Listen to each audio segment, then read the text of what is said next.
Muy buenas tardes, más tardes de lo que debía ser.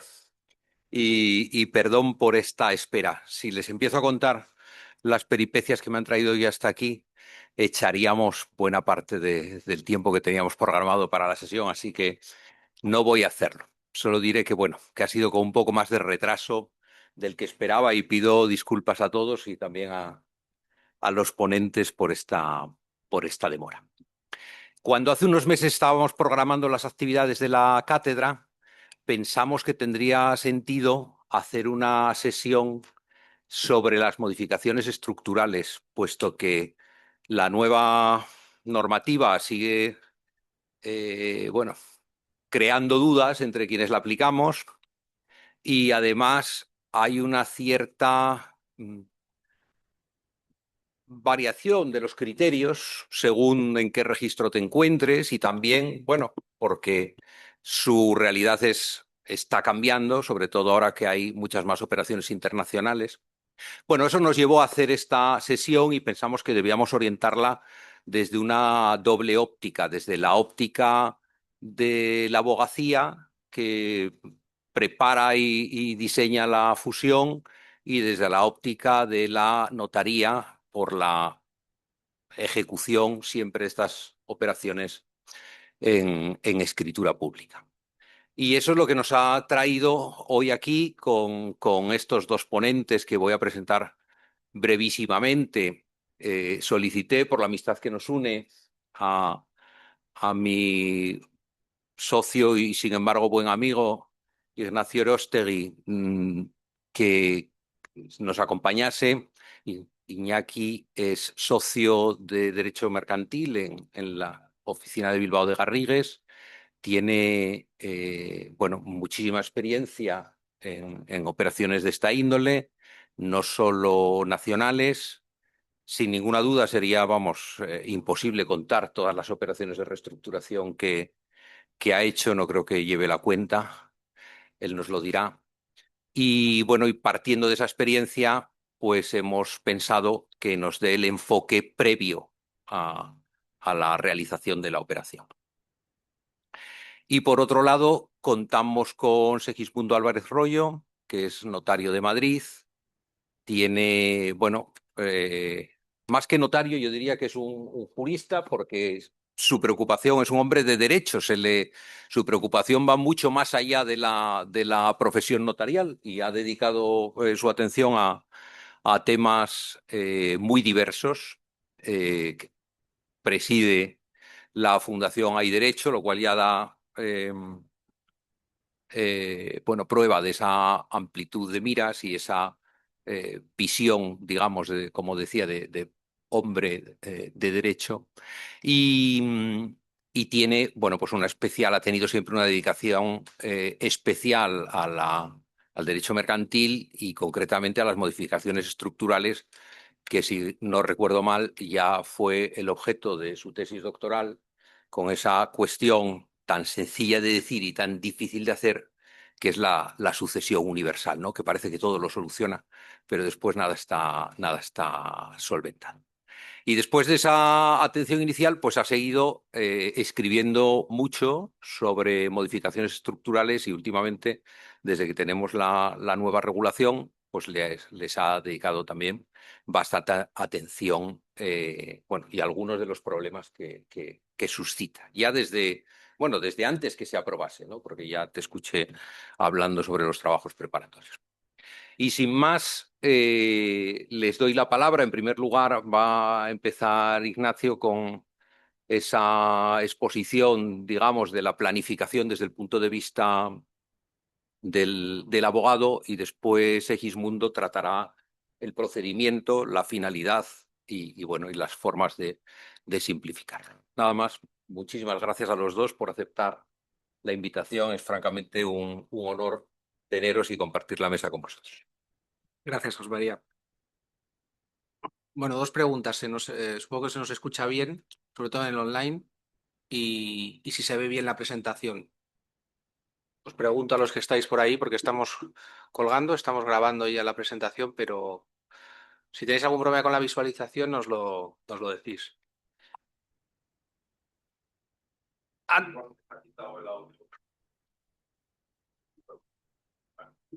Ah, vale, ellos están capados, vale. Vale, vale. De acuerdo. Damos el silencio por positivo. Vamos a dar entonces un silencio el silencio por positivo.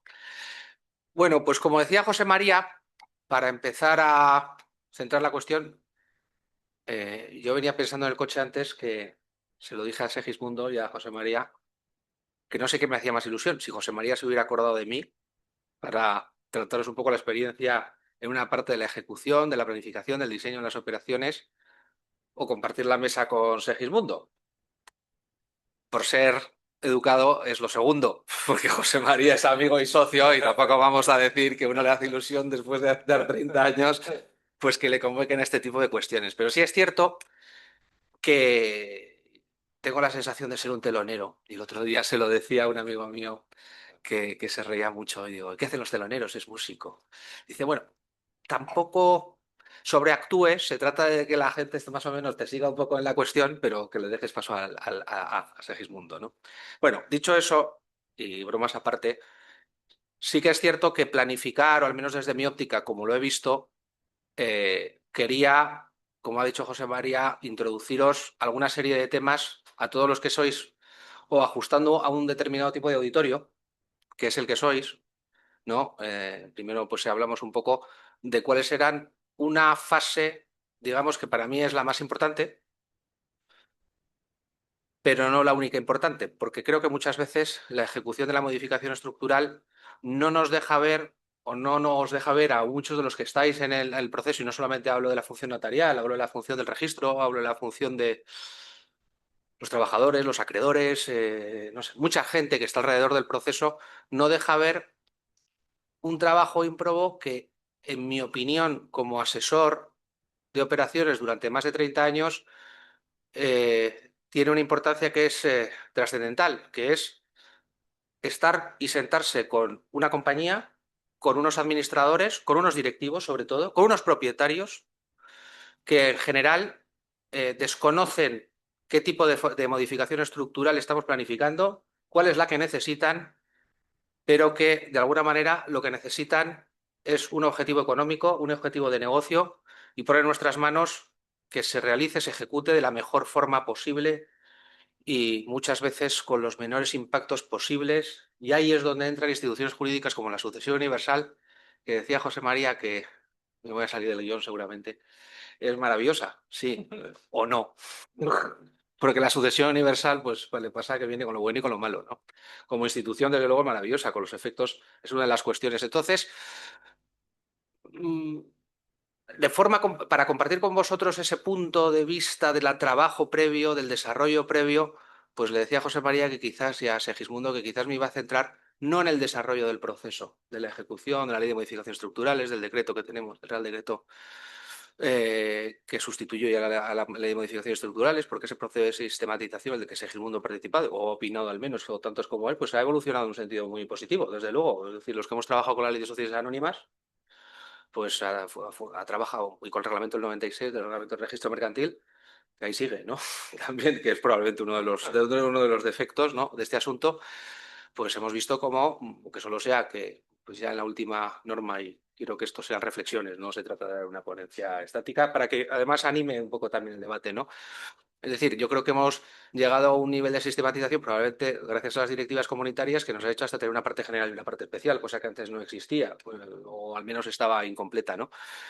Pero es cierto que hay una parte del trabajo que quizás no es visible en la norma, en lo que somos operadores jurídicos y operadores económicos.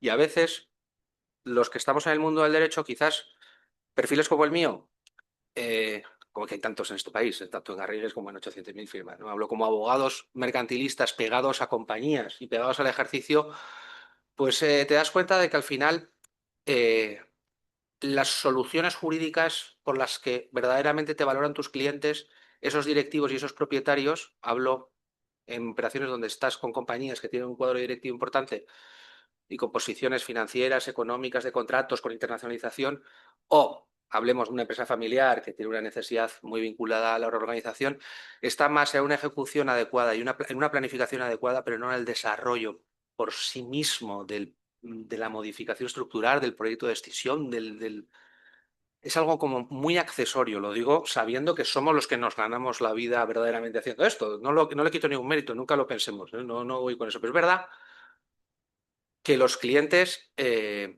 las compañías, que además son, este en concreto, en este producto jurídico, a diferencia del que en la función notarial todos los días atendéis, pues cuestiones de derecho civil, de personas, de contratos, de algo que llega al patrimonio, a lo íntimo, al de cada uno de nosotros, ¿no? Pero aquí solo están compañías, realmente. Aquí realmente están compañías, hay relaciones jurídicas, hay activos, hay personas, hay sobre todo intereses económicos, ¿no? Entonces, el nivel de exigencia a la hora de planificar trasciende muy mucho a esa cuestión relativa a, me ha dicho el registrador que nos falta el informe de los de experto. Y lo digo con todo el cariño, llevando muchos años en esto y estando siempre en la mano.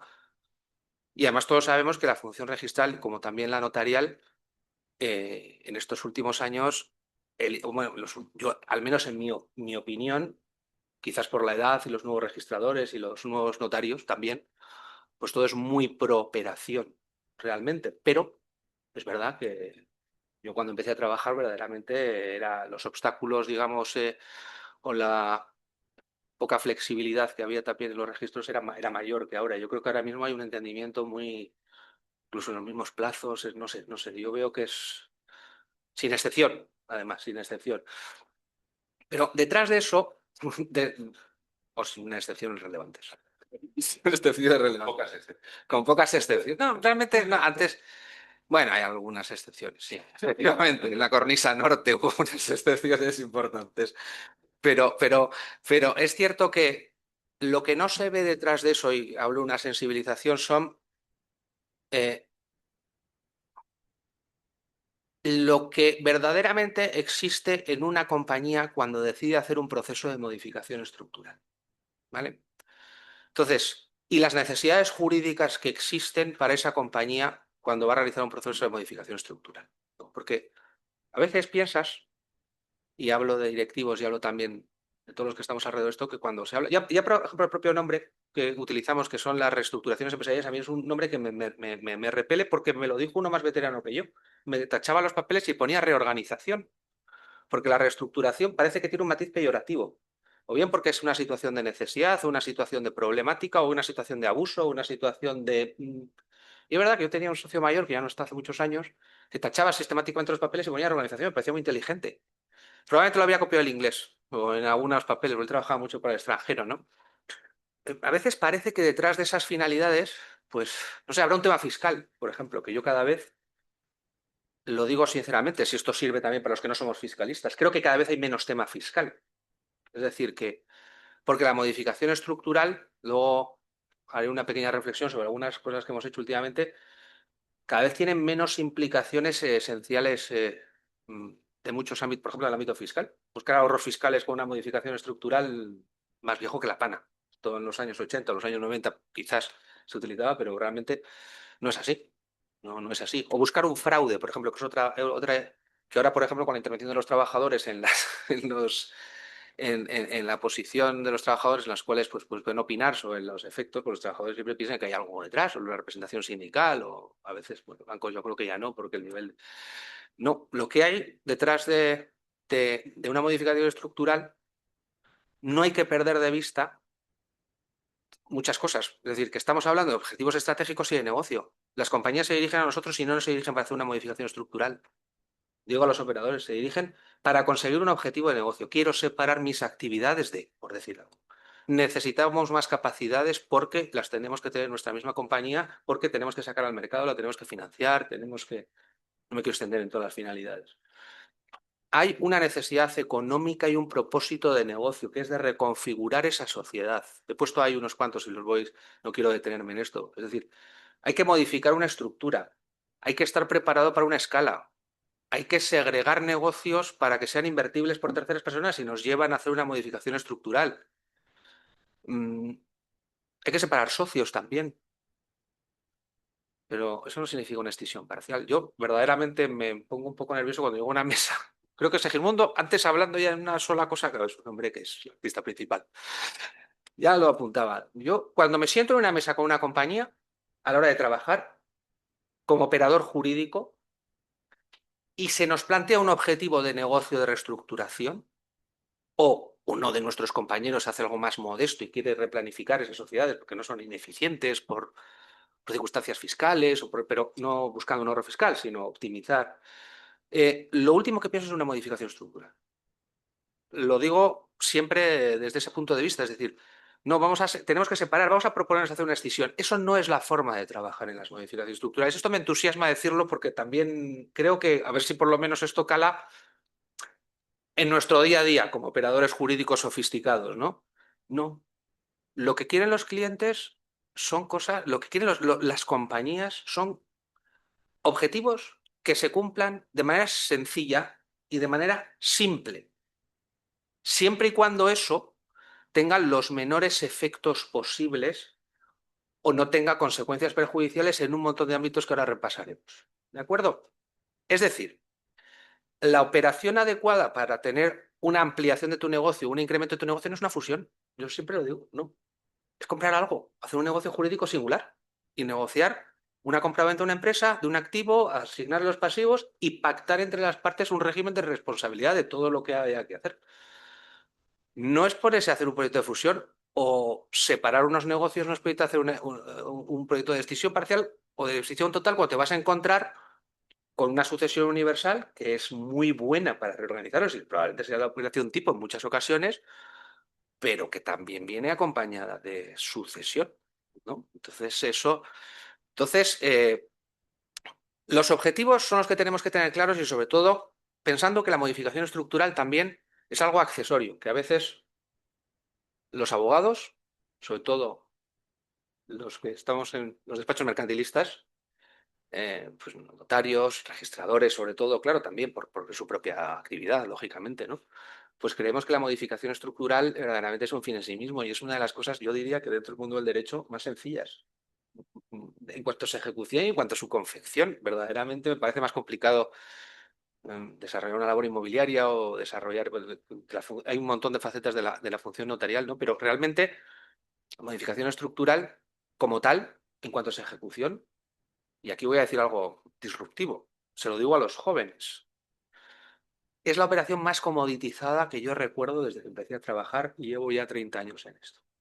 Es decir, yo creo que contenidos proyectos de fusión, con más cosas o menos cosas, si yo empecé hace 30 años, tío, 32 años, sigue estando igual, quitando para arriba y para abajo, verdaderamente es algo que se puede replicar muy fácilmente. De hecho, en el mundo, si cuando tú vas al mundo anglosajón, no se valora mucho la ejecución de una modificación estructural. Hablas con el de despacho, bueno, dice, no, lo que se valora mucho es la evaluación de los impactos que voy a hablar ahora y sobre todo las condiciones económicas y la gestión también de los impactos que se produce. Por lo tanto, recuerdo que cuando... Pero es verdad que las modificaciones estructurales en este país, es verdad que cuando en los años 90, pues los abogados no era habitual hacerlas, los despachos que las hacían eran pocos. eh, los notarios tenían una gran capacitación en aquel momento. Yo recuerdo, había notarios que hacían grandes operaciones y hacían ellos todo.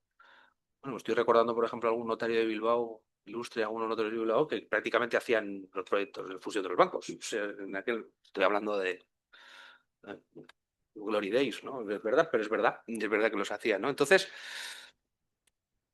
en este punto de las reflexiones previas, os marco un poco también.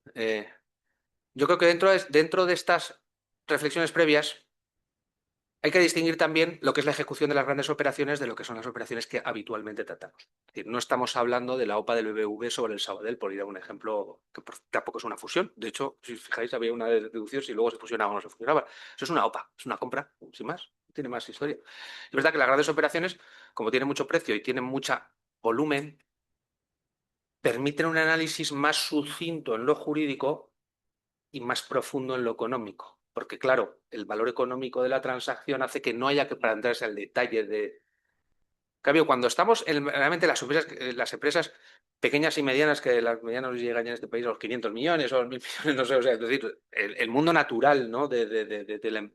General, en esas operaciones, lo que sí que hay son unos impactos muy considerables, porque un impacto de pocos millones de euros en cuanto a una cuestión jurídica a tener en cuenta, pues a la hora de planificar qué operación vais a hacer, luego os voy a dar una cosa gráfica, así como de consultor, para que veáis en qué se traslada todo esto, pues sí que, de alguna manera, condiciona mucho la operación, con lo cual, nuevamente, por eso mi ponencia se trata, bueno, mis reflexiones se trataban en condiciones y planificación, ¿no?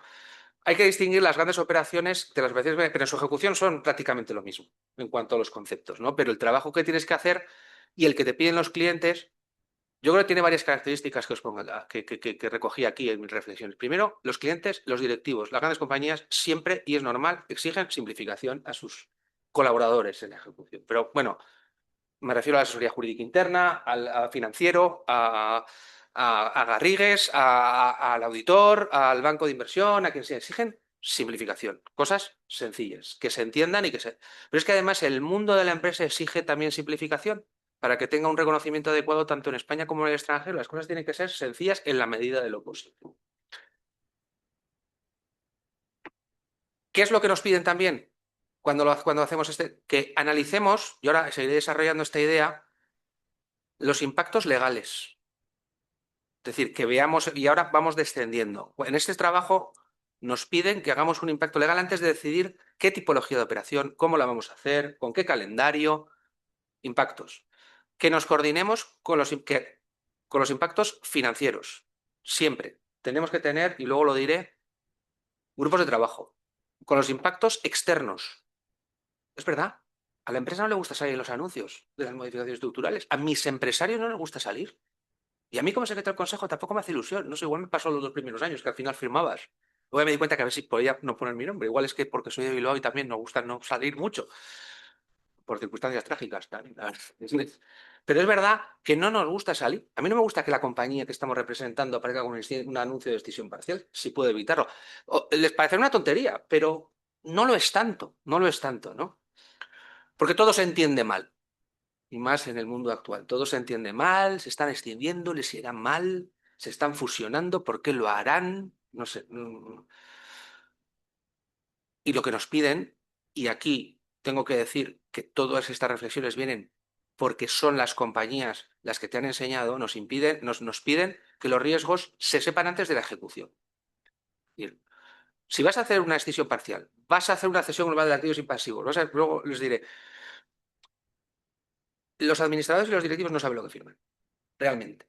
Realmente. O sea, si saben, lógicamente, cuál es un consejo y te vamos a firmar el proyecto de fusión y vamos y informamos puntualmente. Permitidme este foro que es de personas profesionales del derecho, ¿no? Es decir, no saben lo que firman. Tienen una fecha y un nuevo NIF o una nueva configuración jurídica y operativa de algo distinto. Y hay un plan de negocio y hay un plan de desarrollo.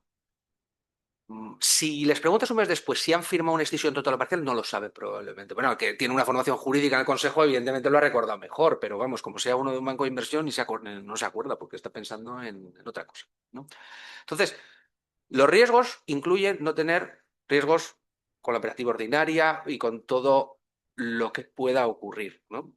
Vamos a quitar esta para la presentación. Y nos piden que valoremos las alternativas, por lo menos los clientes exigentes, ¿no? En ese punto, nos piden preparación de las operaciones antes de la decisión. He dicho antes que yo creo que cuando llegamos a la ejecución, de verdad, yo ya estoy extenuado de responder preguntas. Y los ejecutivos, además, en las compañías, bueno, no en las grandes compañías, no estoy hablando aquí del IBEX, no estoy hablando de cualquier empresa asturiana de cierto tamaño. De hecho, un ejemplo que estaba preparando con esto no es una empresa asturiana, no es una empresa vasca, pero que tiene una dimensión muy parecida a unas cuantas asturianas, tampoco sé, muchas, ¿no? Pero es que los administradores, luego, cuando vas a llevar al consejo, el legal counsel interno, el financiero, el de operaciones, el propietario, dice, oye, por supuesto que no tengamos responsabilidad. Yo no sé esto de los acreedores, yo no sé esto si me juega, yo no te he entendido lo de la oposición, habla con el de finanzas, no, yo lo que quiero, eso sí que piden. Si vamos a firmar algo en el consejo, queremos que lo hayáis valorado, que tengáis un informe de alternativas, que sepamos por qué ejecutamos eso y que no tenga un problema con el contrato de la India y me vengáis luego corriendo de que no sé qué pasa con la sucesión universal, que no me acordaba que tenía un contrato que estaba a punto de incumplirse, ¿no? Entonces, nuestro deber también es evaluar el impacto en la fase de planificación, de decisión, de ejecución. ¿Por qué se hace? ¿No? Porque, bueno, esto habla mucho también sobre determinados escándalos Bueno, sobre la práctica mercantil en general, ¿no? Cuando se han producido operaciones, sabéis que el Business Judgment Rule y estas cosas que hablan las personas que involucran mucho en cuanto a la responsabilidad de los administradores, se refiere básicamente a preparar una operación, no tanto al resultado satisfactorio, no, que está sujeto al devenir de los negocios. Claro, lo que no puede ser es que hagamos una escisión parcial de la división aeronáutica y segmentemos de defensa, esto es un caso real, y no sepamos, no haya trabajos preparatorios, no se ha llegado, tal. Entonces, lo que el Consejo presta mucha atención, o debiera de prestar mucha atención el Consejo, ¿no? Avanzando, cuando sigue reflexionando sobre esto, como operador del derecho, yo, y como los que estamos trabajando por jóvenes, muchas veces digo, no me vengáis con la operación más complicada, os decía antes, venidme con la operación más sencilla. Yo me siento en una asamblea y yo tengo alternativas contractuales y alternativas societarias. Entonces está la modificación estructural. Operaciones, esto. Queremos deshacernos de algo, pues véndelo. Ya sé que parece un poco de tontorrón, pero es que el financiero te empieza a entender muy bien, ¿no? Y dice, bueno, claro, tienes razón, vamos a venderlo, ¿no? Porque tenemos que ir a un modelo de modificación estructural con tal, con cual, con la sucesión, con el balance auditado, con... Entonces hay que ver eso con negocios jurídicos singulares, con transmisiones de activos. Y además, si estás, por ejemplo, trabajando con el sector financiero, con la banca, con los financiadores, estás en medio de una salida a bolsa, es un caso real, es decir, oye, que no tenéis tiempo, que en 15 días tenéis que tener esta división, integrarla. Pues no me da tiempo a hacer una modificación estructural. La banca, tenemos un calendario que cumplir, tenemos unos objetivos que cumplir. Pues sí que ir a lo sencillo, a los negocios jurídicos singulares, que además permiten alocar esto, todo. Entonces ahí es donde los que estamos trabajando, todos, financieros, fiscal, laboral, la propiedad, los de comunicación, todos. Me estoy dejando mucha gente, ¿no? Claro, eh, si tengo, no sé, me estoy acordando más de un caso, 100 fincas rústicas, pues bueno, pues vamos a ver si tenemos una fusión con una sucesión universal que me ayuda en no tener, bueno, no sé, estoy poniendo un ejemplo. O sea, hay que ver un poco la naturaleza de los activos, pero se quiere esa reflexión previa, ¿no? De hecho, mi impresión, hace pocos meses, hemos conseguido, por ejemplo, en una reorganización de un grupo industrial potente, eh, yo, la verdad, cuando acabamos las reuniones de preparación me hacía mucha gracia porque decía, o sea que no vamos a hacer en ningún sitio una modificación estructural, lo máximo que vamos a hacer es una reducción de capital y unas compraventas. Digo, qué maravilla, ¿cómo habéis evolucionado los fiscalistas desde los 90? Pues es así, porque si en el consolidado fiscal no hay plusvalías, no sale, no se da el resultado. Oye, pues una maravilla. No nos hemos complicado la vida, no hemos tenido que ir a procesos de modificación estructural, lo más societario que ha visto es una reducción de capital y un dividendo, y funciona. Funciona si haces el trabajo. Los mercantilistas necesitamos ahí fiscal, laboral, financiero, eh, el empresario, no sé, hay que trabajarlo. Y otras veces no funciona pues porque no merece la pena o porque hay que ir a una modificación estructural. Esto no quiere decir que sea una opuesta a las modificaciones estructurales. Estoy diciendo lo que verdaderamente importa, que es verdad que antes pues la fiscalidad también se ha sofisticado en positivo y en negativo. En negativo, pues bueno, ya hay una mayor presión fiscal, pero eso no es un problema de la técnica fiscal. Es un problema otro de índole política fiscal. Pero lo que sí que es cierto que es que yo creo que, por ejemplo, por muchas plusvalías y muchas cosas que se daban antes, que había que hacer operaciones de modificación estructural que no tenían ningún sentido, porque no tenía ningún sentido recurrir a un expediente tan largo para esto, pues ahora funcionan estupendamente. En ese sentido, ¿qué nos encontramos? Voy avanzando. Pues nos encontramos que tenemos muchas ramas del derecho involucradas, que tenemos que manejar la sucesión universal, el transporte en bloque, la definición de unidad económica, fijaros, la responsabilidad de las sociedades intervinientes, fijaros todas estas cosas que las digo de corrido, casi como un opositor que nunca he sido. Por los tipos sociales, las obligaciones de auditoría, los domicilios, los calendarios, las consideraciones contables, las afecciones patrimoniales, todo eso, los requisitos de las aportaciones linearias, los requisitos de gobierno corporativo de las sociedades también, y luego las operaciones transfronterizas y el elemento extranjero. Es decir, todo eso, el operador jurídico en una mesa lo tiene en la cabeza y el financiero no. El de operaciones no. El responsable de expansión no, y tienen que estar en la misma mesa. Estamos ahora mismo, yo he oído muchas cosas en eso ahora, pero un poco en los grupos de trabajo. Estamos ahora mismo con un problema de imagen, preferimos no tener una modificación estructural. Tan sencillo como eso.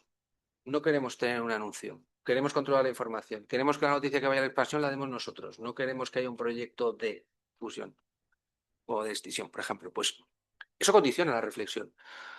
Y luego ya, de estos condicionamientos generales, pues vienen los específicos. Estamos hablando de los financieros, de la fiscalidad, de las cuestiones de seguridad laboral, no digo las de competencia, regulatorio, inmobiliario, propiedad, litigación, todas estas afecciones, gobierno corporativo, la responsabilidad penal, todas estas afecciones hay que calibrarlas a la hora de buscar el objetivo y el negocio jurídico, y hablo del negocio jurídico que tú quieres desarrollar. Y eso tiene que estar evaluado con impactos y en un papel. Y ese trabajo jurídico tiene que ir añadido al financiero, tiene que ir añadido al de negocio, tiene que ir añadido al de los contratos, al de los activos, lo que fuera. ¿Qué te exige estas cuestiones? Pues desarrollar unas tareas. La identificación, no voy a utilizar la palabra due diligence, pero es más importante que la ejecución de la operación. Es decir, hay compañías que solamente la modificación estructural está en su código de buen gobierno, que da igual el importe que sea, lo cual es un poco tontorrón, pero seguramente que tiene sentido. Tenga que pasar los más altos niveles de la organización para aprobarse. Digo, hombre, pero hacer una fusión impropia en una filial si estáis en 40 países. Ya, pero está en el reglamento de decisión. Si vais a hacer una fusión, impacto de todas las áreas en un informe, análisis de todos los activos, de todos los contratos, de los no contratos, de las relaciones jurídicas, porque hay muchas cosas que no son relaciones jurídicas, de las potenciales responsabilidades, de cómo quedan los administradores, de por qué se utiliza un tipo social y no se utiliza otro. Estoy pensando en una gran cotizada. Y no porque trabajemos para ellos, sino porque verdaderamente en determinadas cuestiones trabajamos con ellos, acompañándolos, porque hay veces donde el mercantilista no, esa gran cotizada, por ejemplo, igual no nos encarga, no te encarga como operador un análisis mercantil, si lo que quiere es un análisis de competencia o un análisis laboral, o por qué, o después de una revisión interna de determinadas circunstancias en jurisdicciones, qué potencial responsabilidad penal se puede llegar a absorber de mantenerse determinadas cuestiones. Fijaros en las cuestiones de compliance que hay en los medios de prensa hace muchos años, claro, ahí está. Entonces, y se pide todo esto, pues para el Business Judgment Rule, un expediente. Hay que hacer un expediente para decidir, y a partir de aquí me dais la operación que queréis, todos de acuerdo. Hay una cosa que, cierto que quien lidera estos proyectos dice, todos de acuerdo. No me digáis que, bueno, es que hicieron una operación de modificación estructural y financieramente el fondo de comercio no se depreciaba y no sé qué, y no lo habéis visto antes. No, todos tienen que poner, digamos, la huella en el sentido de, oye, esto se ha evaluado, la vamos a ejecutar. Y no estoy hablando de las operaciones todavía de los socios, porque esto da para mucha reflexión, ¿no? De los impactos en las ecuaciones de canje, las valoraciones, lo que fuera.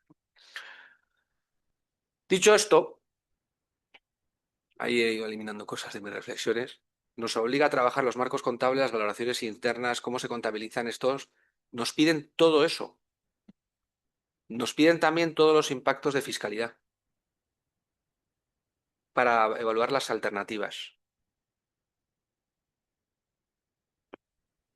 En materia de seguridad social, cuando se están moviendo trabajadores, que esto también es importante hablar, ¿no? Porque bueno, muchas veces estamos haciendo operaciones donde pues no hay una fuerza laboral o pues son sociedades que más bien tenedoras, holding o lo que fuera.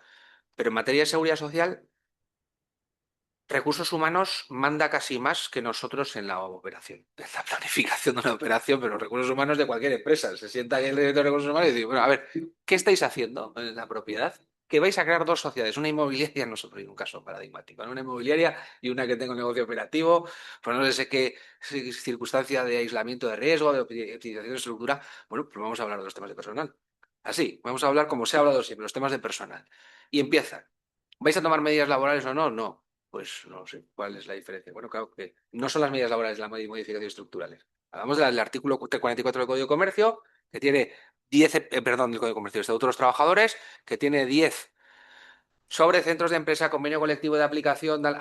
Yo recuerdo reuniones maratonianas entre un equipo laboral interno viendo todos los impactos. ¿Quiénes van y quiénes no van? ¿Qué trabajo realizan para ir a una unidad de negocio o no a una unidad de negocio? Verdaderamente, si son de esa unidad de negocio, ¿se les puede afectar o no? Si necesitamos un consentimiento individual o no. Es decir, total, para hacer una modificación estructural que solamente verdaderamente es una junta con socio único y poco más. Pero tiene dos convenios, ¿no? ¿Qué responsabilidades hay en el ámbito laboral también?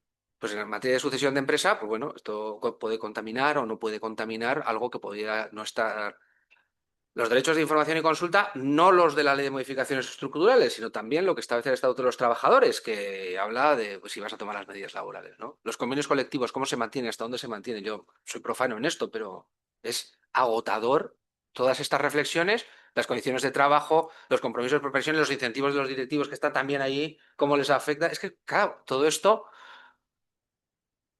y todo eso va alimentando un trabajo móvil sin haber sabido ni cuál es la operación que vamos a hacer, sino que tenemos un objetivo, separar dos divisiones o unir más capacidades, digo, provocar una fusión y una escisión mm, como algo singular. No, tenéis que quedar todo en una misma sociedad, ¿no? Claro, doble escala salarial, no sé, si fusionamos, esto se queda con una escala, no se queda con una escala. Digo, bueno, madre mía, esto tenemos la representación de los trabajadores, la estrategia luego de satisfacción del talento, por cierto, también. O sea, entramos ya, no estoy solo en las cuestiones legales, sino también gente que no quiere trabajar con otros, porque ellos se han considerado una división líder. Yo son cosas que me vienen a la cabeza y que ya no quieren estar en la otra división donde ahora les van a incluir. Pues bueno, pues, perdón, he saltado un poco. Voy un poco avanzando y acabando ya también, voy resumiendo un poco. Las cuestiones contractuales, ¿no? Las cuestiones contractuales, si alguien tiene alguna duda sobre la sucesión universal, la tesis de este señor convertida en libro, con la que hemos pasado muchos profesionales de derecho muchos años, porque además yo creo que estoy repasando, la estaba viendo 2016. 2016 y bueno, pues es verdad que trataba muchísimas dudas y se dejaba muchas también. Se dejaba muchas también, porque hoy le decía, porque claro, la sucesión universal, sobre todo cuando te mueves en entornos multijurisdiccionales, requiere tener claro la ley española que se aplica, tener claro si es la ley de aplicación a todas esas relaciones jurídicas. Teniendo claro, además, no solamente es que tengas razón, sino que te la den. Porque el contrato puede estar sujeto a la ley española, pero no le da la gana en otra jurisdicción aceptar que esa jurisdicción tiene que... Entonces, ¿qué mecanismos hay de convencer a otras jurisdicciones que la sucesión universal es apta en España y que se aplica a ese activo que se encuentra en Chile? Bueno, pues los anglosajones estos son muy prácticos. Si le traes un informe de una firma de primer nivel o de un profesional reputado o de un notario, bueno, ha habido hay cosas bueno, depende de en qué países, en qué jurisdicciones, en qué tipo de activos, pues se reconoce con mucha tranquilidad. Y en otras no, sencillamente no se reconoce. No sé, yo creo que los países árabes, cada vez que igual hablar alguna de las cosas, pues como tienen otro sistema, a veces, pues bueno, no sé. Me acuerdo hace muchos años un asunto de la India. La India es un país muy complicado. Brasil también, por ejemplo. Pues eso no está en ninguna norma. Tienes que ir gestionando cómo demostrar a alguien que tu sucesión universal se aplica a ese activo que se encuentra en Brasil y que son una sociedad española, que lo tenía otra sociedad española y que ese activo, pues eso de que saberlo antes de ejecutar la operación. Saberlo antes de ejecutar. Sobre todo para proyectar los problemas, porque si no es posible cambiar la titularidad del activo, pues puedes tener contratos. Porque también lo que piden las compañías son soluciones. Bueno, bien, no puede ser perfecto, pero ¿qué se te ocurre para solucionar? Y con el tema de los contratos, el análisis de los contratos es fundamental. Aquellos que se vayan a ir y la identificación de esos contratos. Pero además, antes le decía yo a Segismundo que es que hay muchas cosas que no están en el balance ni son contratos. Por ejemplo, comentaba, pero yo me acuerdo en una ingeniería global, sentados en el equipo de trabajo para hacer esto. Sí, bueno, muy bien, los contratos de PC, bueno, pues eso nos lo leemos, lo revisamos, de Engineering Project y Construction y tal. Bueno, muy bien, perfecto. Estos están sujetos con una determinada ley, la operación les impacta de esta manera, hay una carta de adhesión. Es que estoy resumiendo muchos conceptos, es un tema muy amplio, ¿no? Pero, bien, pues los contratos solucionados. Y entonces alguien dice, alguien que estaba en comercial, lo recuerdo hace muchos años. ¿Y las referencias? Dices, ¿qué son las referencias? Pues que hemos construido 20 desaladoras. Bueno, esto eran un mix de varias cosas. Están terminadas, entregadas, no son contratos, están pagadas, están en funcionamiento, pero cuando me voy a presentar otra desaladora, si voy con esa sociedad nueva, ¿dónde está el track record de las desaladoras? Entonces ahí como operador estás ahí y dices, oye, ¿dónde lo pongo esto? Porque claro, no es un activo, no es una relación, el contrato ya se ha agotado en el mejor sentido civil, se ha terminado, se ha cobrado. Pues con imaginación.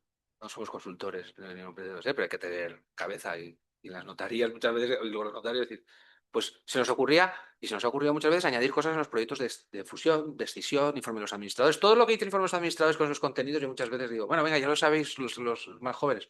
Y digo, pues, pon las referencias. Pero bueno, no hay un numerus clausus. Vamos a añadir cosas y que eso vaya dejando rastro para que puedas permitir desarrollar esas operaciones de modificación estructural que tengan ventajas. Bueno, y así con muchas cosas, ¿no? Porque hay mucha literatura en la confección de lo que es. Los modelos tipo de las modificaciones estructurales son los que son, pero cuando la operación tiene medianamente reflexión, no es que sean insuficientes, son suficientes para el propósito que dice la ley de modificaciones estructurales, pero es muy conveniente añadirles muchas cosas que serán muy buenas. Por ejemplo, incluso normalmente no va a una relación de trabajadores, por ejemplo, porque hay cuestiones de LOPD y tal, pero hay una cierta, pues se puede haber una cierta definición para saber si esas personas están ahí y tienen esas referencias. He puesto el ejemplo de las referencias y hay más intangibles que no son contratos, ¿no? Tareas en materia contractual, tareas en materia de participaciones de socios, esto también es parte de la sucesión universal y también, es decir, claro, tú tienes tenencia como compañía que se extingue o que mueve sus activos en pactos parasociales, en contratos, en entidades cada vez más frecuente que claramente son un intuito persona, es decir, bueno, ya sabéis que precisamente la sucesión universal donde cedes con los contratos, las relaciones jurídicas que sean intuito y persona, pero es que cada vez más, yo creo que en el año 2026 casi todas son intuito y persona, porque claro, si las financieras son intuito y persona y todas tienen cláusulas de cambio de control, si los contratos se realizan en UTE en materia internacional, si los consorcios son internacionales, si todo Pichichi iba a decir, introduce en los contratos la cláusula de cambio de control de consentimiento, de autorización, de, bueno, sí de grupo, pero me lo comunicas, tal, todo se ha convertido en intuito personal. Entonces, la tesis de Segismundo pues estará superada por la práctica, pero es verdad que es que los usos mercantiles pues han superado esto. Entonces ya al final, toda la evaluación que haces partes de la base de que alguien puede protestar el contrato y que la compañía para la que estás trabajando te va a decir que le identifiques esos riesgos antes, ¿no? Bueno, pues lo que nos requiere, pues ese inventar. Y la posición de socio ocurre lo mismo. Y además identificar las posiciones conflictivas y en qué jurisdicciones están. Claro, no es lo mismo tener una sociedad, un SL aquí, sin situación conflictiva, que tener operaciones en 50 países, con otros socios, con socios locales, con autoridades. ¿De acuerdo? No deja de ser más que un fenómeno de mismo. Las licencias y las autorizaciones, pues yo creo que estamos un poco en lo mismo. Sí, la sucesión universal, la ley de contratos del Estado, salvo que acredite la capacidad, la solvencia. Entonces, ¿cuál es la conclusión? Hoy me acordaba de una persona que había fallecido, lo digo con cariño, porque me acordaba leyendo la presentación. Doctor, ingeniero, secretario de Estado de Energía, trabajamos con él en una actividad importante, importante, que pasó muchas dificultades. Nos pasamos una semana visitando instituciones con un proyecto de escisión para ver que esos contratos verdaderamente, para explicar cómo reflejamos en el proyecto que podamos continuar con todos los trabajadores en otra rama. Fue presidente de la compañía luego. Eh, y la verdad es que había que ir pateando uno a uno y decir, somos un operador importante en el mercado español, para ayudarnos en la modificación estructural. No, no, no, es que, bueno, nos traes la escritura cuando esté escrita.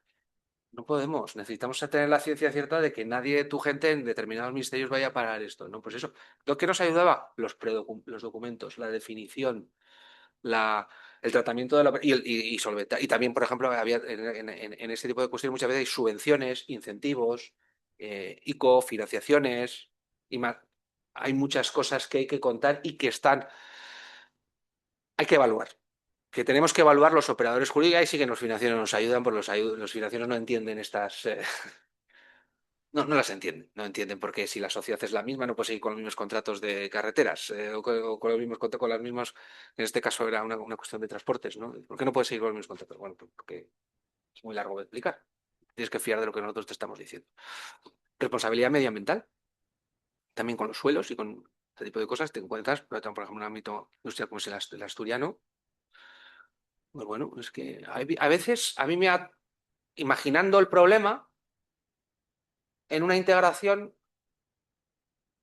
te obligas a constituir una sociedad para aislar el problema para luego fusionarlo. Es decir, ¿pero cómo es esto posible? Bueno, pues para que ese mismo suelo que, no esté, que pueda tener problemas no acabe en la misma sociedad donde tienes que integrar todos los activos porque ya lo hemos decidido, pero esté aislado. O sea, tienes que hacer una operación preparatoria que cree una sociedad para que ese suelo quede aislado en algo porque tiene una serie de responsabilidades de cierta envergadura. Bueno, es que es muy importante esto, por ejemplo, el tema de los suelos y con el tema de las licencias y como bueno, hemos hablado también antes, ¿no? El tema inmobiliario registral, los conocéis perfectamente. En materia de propiedad industrial, el problema no es la propiedad industrial. No, eso está fácil. Hay unos registros, hay unos listados y entre notarios y operadores, pues sacamos los listados y eso me está chupado. El problema es lo que no hay en los registros, que es la mayor parte de las cosas. Daros cuenta que las compañías, en general, aunque sorprendan, lo que tienen es know-how no registrado, que pasa de una compañía a otra en una modificación estructural. Y que ni. Porque entonces, no solamente que puedes aprovechar para registrarlo, que eso es otro debate, sino que ¿cómo no pierdes el tracto de lo que existía para luego una defensa de leyes de secretos industriales, que luego de secretos empresariales, que va a decirte que bueno, y dónde estaba y cómo me la acreditas? Bueno, toda esta reflexión, al final, en una compañía dice, lo que mejor nos ha servido esta reorganización es para conocernos a nosotros mismos de cómo estábamos. Bueno, ¿no? Pues entonces, claro, y tienes que dar soluciones jurídicas de, bueno, ¿y qué tenemos? ¿Qué estáis haciendo? ¿Por qué no estáis registrando? Si estamos registrando eso. Pues vamos a ver si podemos ese acervo colocarlo dentro de los activos no relacionados, ¿no? Hay que analizar los pleitos y los que no son pleitos pero van a ser pleitos, para ver qué impacto vamos a tener y dónde vamos a acabar. Muchas operaciones se frustran sencillamente porque tenemos una controversia. María, que es un litigador extraordinario, tenemos una controversia en Brasil y no se sabe si es controversia, si no es controversia, si no ha llegado al grado de controversia, no hagamos nada con esa mercantil. Está sujeta a determinadas incertidumbres, ¿no? Y la responsabilidad penal es un ámbito importante también de esto, porque claro, hoy en día esas compañías, y sabemos por los temas de compliance también que se refiere, están sujetos a cuestiones de responsabilidad penal potenciales, o bien en fase de querella, o bien en fase de amenaza, o bien en fase de prensa, o bien en no se sabe qué, que no conviene que acaben en un sitio o en otro. Hablo de manera conceptual, por no prejuzgar la transformación. Los impactos preconcursales y concursales son obvios. Los temas de gobierno corporativo en las sociedades condicionan las ejecuciones de las operaciones. Los programas de prevención de delitos están diseñados con unas estructuras que sí hay que cambiarlas. Requiere análisis y se pide desde compliance, que además tiene mucho poder. Que bueno, si vas a absorber esa filial, me lo dices antes y vamos a ver los impactos, que yo soy el de compliance, pues, y me parece muy bien. Y entonces es un elemento más a incorporar al proceso de reflexión. La responsabilidad penal, ya lo he dicho antes, hay que evaluarlo. Lo que no acepta un órgano de dirección de verdad es que hayamos hecho una operación de modificación estructural y resulta que un riesgo que era potencial, podía haber sido conocido y estaba alocado en una sociedad, acabe en la sociedad, no sé si matriz o contaminando un negocio de manera que funcionaba muy bien, sencillamente porque no me lo dijisteis. No es aceptable hoy en día. Pero no es que no sea aceptable en el IBEX. Es que no es aceptable en cualquier empresa familiar. Dice, pero ¿y para qué tengo aquí a los abogados? ¿Y para qué tengo al notario, que es de mi confianza también? ¿Por qué no me ha dicho nada? Porque cuando no lo hemos dicho nosotros, le va a decir, pero Segismundo, si tú también has visto esto, porque pues dice, oye, yo estoy aquí, otro documento público, ¿no? Sí. Bueno, el registrador, por supuesto, no sabe nada de esto porque su función es otra. ¿Podíais haberos dado cuenta de que había una investigación judicial en curso y que eso podía tener un impacto negativo? Podíais haberos ahorrado la operación en la forma que le hiciste y hacerlo con otro, porque sí que es cierto que lo que está claro es que la operación hay que hacerla, buscar el objetivo, salvo que haya un imponderable y entonces, mira, el objetivo que pretende es de separar, y esto es un caso real, los negocios de EPCs internacionales de una división de concesiones de autopistas es imposible. Hemos llegado a una conclusión de que es imposible porque los impactos potenciales son tantos que tienen que seguir unidas, ¿no? Porque con un fin legítimo, es decir, que no condicionar a un devenir de negocio del otro, ¿no? Y acabo con esto. Esto que lo he copiado de un informe mío. Eh, los que dirigen las compañías quieren esto. No quieren 120 páginas. Es así. Esos dicen, lo lleváis en legal, ¿no? Pues encargaros. Esto simplemente lo puse ahí, lo pongo ahí. Si os fijáis, hay una matriz en la cual aparece un componente activo, sesión total, parece no sé qué, y no somos consultores, por cierto, es que no me digo la vida al PowerPoint, o sea, somos abogados, pero es verdad que algunas veces hay que aclararse las ideas y a veces coge las mejores prácticas de alguien que está en la mesa. De, mira, no podemos llevar al consejo 50 páginas, no podemos llevar 5. Consejo quiere la división segregada y que acreditemos razonablemente que hemos evaluado 20 epígrafes, los críticos. Explicamos los 20 epígrafes, vemos dónde hay menos puntos rojos y ejecutamos esa operación mercantil. Y ahí, por ejemplo, esa daba una excisión parcial con un solo punto rojo. Ahí hay cuestiones mercantiles, hay cuestiones fiscales, hay cuestiones laborales, hay cuestiones financieras, contable. Luego había muchas cuestiones financieras que he quitado, ¿no? Hay cuestiones organizativas, esto seguía, había otras transparencias, me he quitado unas cuantas cosas, ¿no? Esto es tomar una decisión adecuada en un consejo de administración.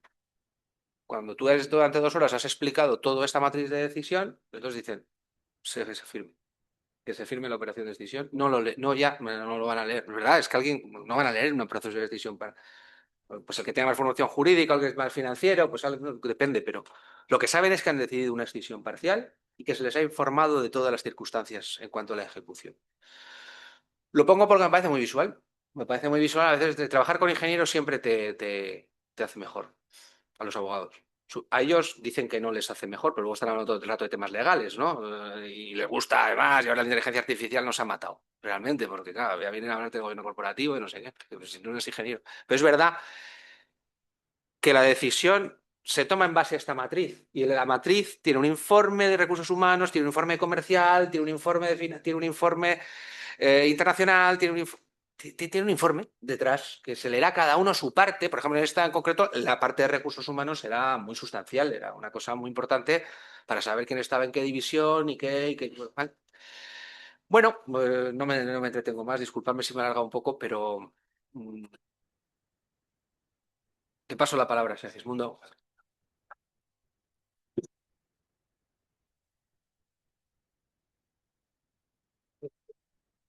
Muchas gracias. No, El ratón me basta. Sí, yo creo que bueno, podemos cambiar aquí. no, pues si quieres te dejo este sitio. No, sí, le da igual. Esto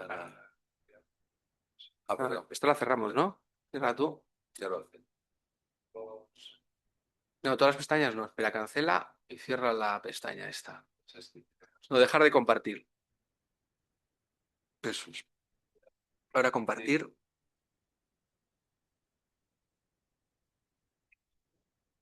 Ahí.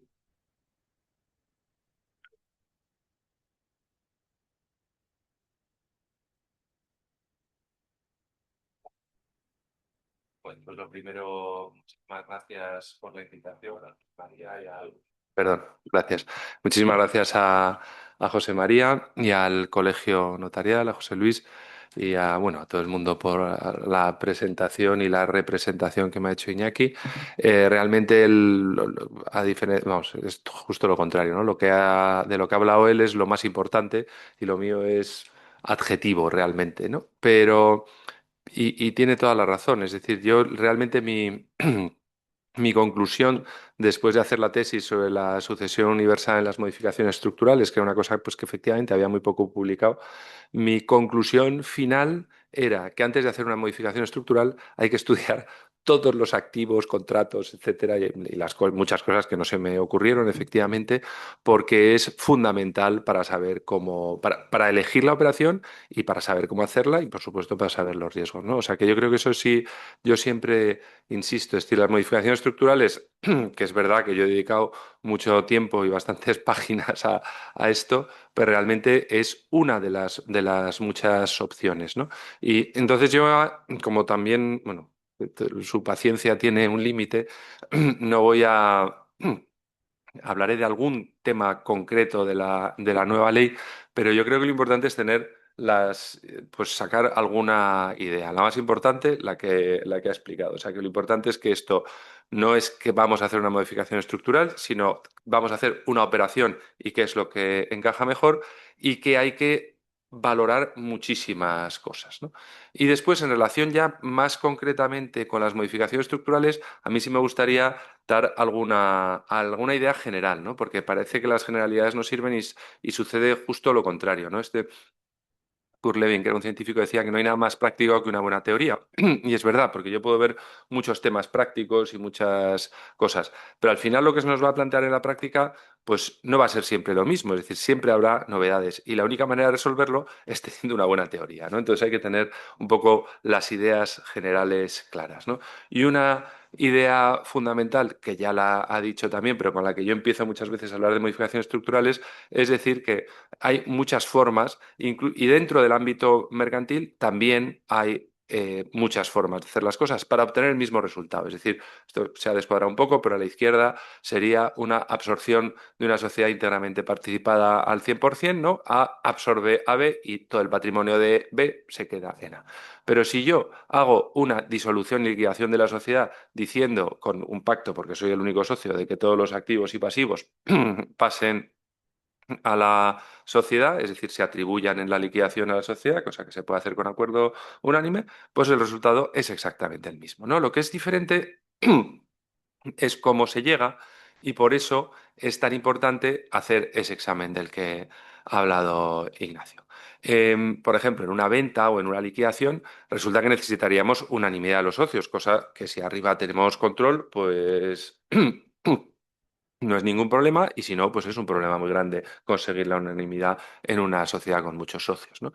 Y después tenemos el problema también que tenemos un régimen de transmisión individual, es decir, no tenemos sucesión universal y cada activo o pasivo tiene que seguir las reglas generales del Código Civil. Es decir, que si yo tengo un deudor, yo tengo un acreedor, para cambiar de la persona del deudor, le tengo que pedir el consentimiento. Y si tengo un contrato, pasa lo mismo. Y si tengo un acreedor, y si soy acreedor, pues te lo tendré que notificar al deudor, de acuerdo también con las normas del Código Civil, ¿no?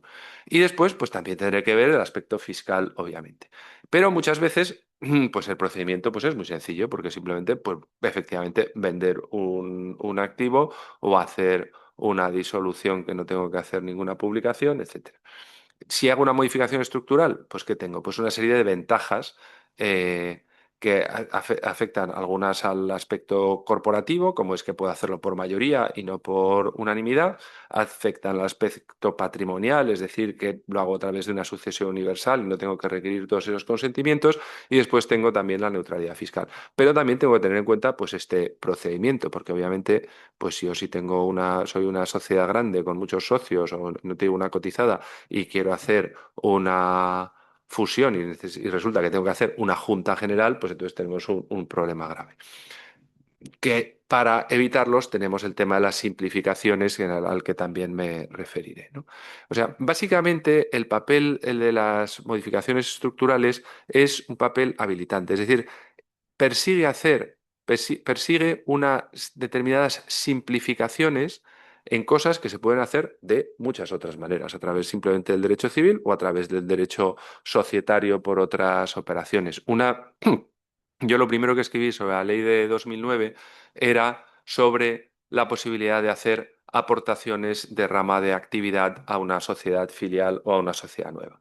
Como se reguló por primera vez la segregación, que es aquella operación, como saben, en la cual es un tipo de escisión en la cual se segrega una parte, pero en lugar de quedarse debajo de los socios, que sería una escisión, se queda debajo como propiedad de la sociedad escindida o que se segrega, pues entonces había quien decía que a partir de ese momento no se podía hacer eso a través de una aportación de rama de actividad, es decir, simplemente constituyendo una sociedad haciendo una escritura de constitución de sociedad con aportación no dineraria de esa rama de actividad o de ese activo que iba a ser el único activo, ¿no? Que constituía esa rama de actividad. Obviamente, esa función habilitante de la normativa de modificaciones estructurales hace que yo puedo optar por cualquiera de las dos opciones, con efectos y requisitos diversos, pero siempre es una opción. Y la opción de qué va a depender, pues que eso ya lo ha explicado con mucho más detalle Iñaki. Pues básicamente lo que nos importa a los importados empresarios es el dinero, es decir, cuánto dinero va a costar esto, entre otras cosas los costes fiscales, el tiempo, porque el tiempo es oro para las sociedades y en algunos casos más que otras, y las contingencias, que es lo más importante, es decir, las responsabilidades, las incertidumbres, qué va a pasar con esto, qué va a pasar con lo otro, ¿no? Entonces, en función de eso, pues tenemos que acudir a todo el derecho mercantil, de qué requisitos haciéndolo de una manera o de otra, al derecho patrimonial o civil de cómo transmitimos y al derecho fiscal también, bueno, básicamente al estudio fiscal de qué nos va a costar una cosa si tenemos plusvalías o no tenemos plusvalías. Y dentro de la normativa de modificaciones estructurales, a mí siempre parece que hay una contraposición entre eficiencia y seguridad y justicia, ¿no? Porque las modificaciones estructurales, como decía, es un mecanismo para abreviar y facilitar estas reorganizaciones, pero se tiene que hacer, por otro lado, respetando los derechos de los interesados y de los terceros, ¿no? Entonces, y ese es el equilibrio que trata de guardar la normativa de modificaciones estructurales, establecer unos procedimientos que compensen esa no aplicación de las reglas generales de transmisión, de unanimidad, etcétera, ¿no? Y eso pues es lo importante a la hora de interpretar la ley, porque cuando nos encontramos después, cuando bajamos ya, si hemos decidido hacer una modificación estructural y hay que ver cómo la aplicamos, pues se siguen planteando algunas dudas sobre algunas cuestiones que veremos después, ¿no? Pero la idea, y tenemos esta maravillosa ley de breve título, ¿no? Que yo como estoy en la Fundación Hay Derecho y estamos todo el día con el tema de la calidad legislativa, el respeto a la separación de poderes y tal, pues realmente esto que dicen aquí de la guerra de Ucrania, la isla de La Palma y demás cosas, que es nuestra ley de modificaciones estructurales, está en este Real Decreto Ley, ¿no? Que reúne todos los vicios que criticamos ahora, que es ser no un procedimiento legislativo ordinario, sino un Real Decreto Ley, que es decir, que lo hace el Gobierno y no lo hace el Parlamento, aunque después se tenga que ratificar. Y después otra cosa muy típica de las leyes, pero que ya si juntas el decreto ley y esta característica ya te salen los engendros que salen, que es las leyes ómnibus o ahora los reales decretos ley ómnibus, que trata todo tipo de cosas, pero no se crean que se limita a La Palma, también trata los permisos de maternidad, la ciberseguridad y el ciberterrorismo, los VTCs, el precio de la bombona de butano y después también, por supuesto, la isla de La Palma, ¿no? Que todavía no es. Pero bueno, y dentro de ese mare magnum tenemos los artículos de la ley de modificaciones estructurales. Yo sostenía que no se tenía que haber hecho una reforma tan radical porque no era necesaria. Lo único que teníamos que hacer era adaptar una directiva que admitía o regulaba por primera vez, armonizaba por primera vez la escisión transfronteriza y el traslado internacional de domicilio, ahora llamado transformación transfronteriza. Eso se podía haber hecho de una manera bastante sencilla, como se ha hecho, de hecho, en muchos países de la Unión Europea sin tocar todo. Pero aquí, como somos más listos que nadie, hay que reconocer que esta ley sí siguió un procedimiento y se inició por un procedimiento legislativo adecuado, es decir, hubo una comisión de expertos y se redactó un anteproyecto de ley. Lo que pasa es que con la excusa de que nos habíamos pasado de los plazos de transposición, no sé si lo saben, pero lo pueden ver en nuestros informes sobre el Estado de Derecho, somos el país europeo de los 27 con más infracción en transposición de directivas. Empatado casi con alguno en algunas cosas, pero seguimos siendo los primeros en infracción, sobre todo por paso del tiempo y a veces por infracción en cuanto al contenido. Pues entonces, con la excusa de que se nos había pasado el tiempo, hacemos un Real Decreto Ley, que es como si yo me parara a la policía por ir demasiado deprisa y le dijera como argumento que es que he salido tarde de casa, ¿no? O sea, más o menos sería tiene la misma fuerza el argumento, ¿no? La estructura es teóricamente más racional que la anterior, en la cual se regulaba primero la transformación, después se regulaba la fusión, después la fusión se remitía perdón, la escisión se remitía a las normas de fusión y después se regulaba la cesión global del activo y del pasivo. Ahora tenemos una estructura como de muñecas rusas, una especie de pirámide en la cual tienes primero unas disposiciones generales que se aplican a todas, transformación, fusión, escisión y cesión global, pero después hay unas normas específicas de cada operación, pero después las transfronterizas se remiten también a las normas generales de cada operación, que se remiten a las normas y así sucesivamente hasta llegar a las transformaciones transfronterizas extraeuropeas, en las cuales ya tenemos 5 niveles, con lo cual para una operación tenemos que acudir a 5 capítulos de la ley. Es verdad, esto no es del todo justo porque antes para la decisión también teníamos que acudir a 2 capítulos, pero no tanto, ¿no? Yo creo que aunque queda más bonito desde el punto de vista dogmático, el manejo de la ley se ha hecho muy complicado. Pero la otra idea que a mí me gustaría transmitir de manera clara es que el procedimiento de las modificaciones estructurales tiene la finalidad que les he dicho, ¿no? La protección de unos derechos de los socios, básicamente socios, trabajadores y acreedores, y también puede haber algún interés público involucrado, y se trata de crear un procedimiento que protege esos derechos. Pero el procedimiento está dirigido a ese fin de protección. Con lo cual, en aquellas operaciones en las cuales no está justificado, tiene que haber unas simplificaciones, por ejemplo, si todos los socios están de acuerdo, ¿no? ¿Qué es esto, ¿no? O sea, excepciones legales. ¿El artículo 9 a qué se refiere? Se refiere a los supuestos en los que hay un acuerdo unánime en todas las sociedades sobre el proyecto de fusión. Pues lógicamente las normas de protección de los socios, si todos los socios conocen la operación y votan a favor en todas las sociedades, pues no tiene sentido dar un montón de información y un montón de plazos a los socios para que se refieran a eso. Cuando se trata de una operación como la que hemos visto, en la cual una matriz absorbe a su filial, pues no tiene y no hay y los socios de arriba, por tanto, no tienen ningún cambio patrimonial real, pues lógicamente hay un montón de intereses que no están en juego y por tanto habrá algunos elementos de ese procedimiento de los que podemos prescindir, ¿no?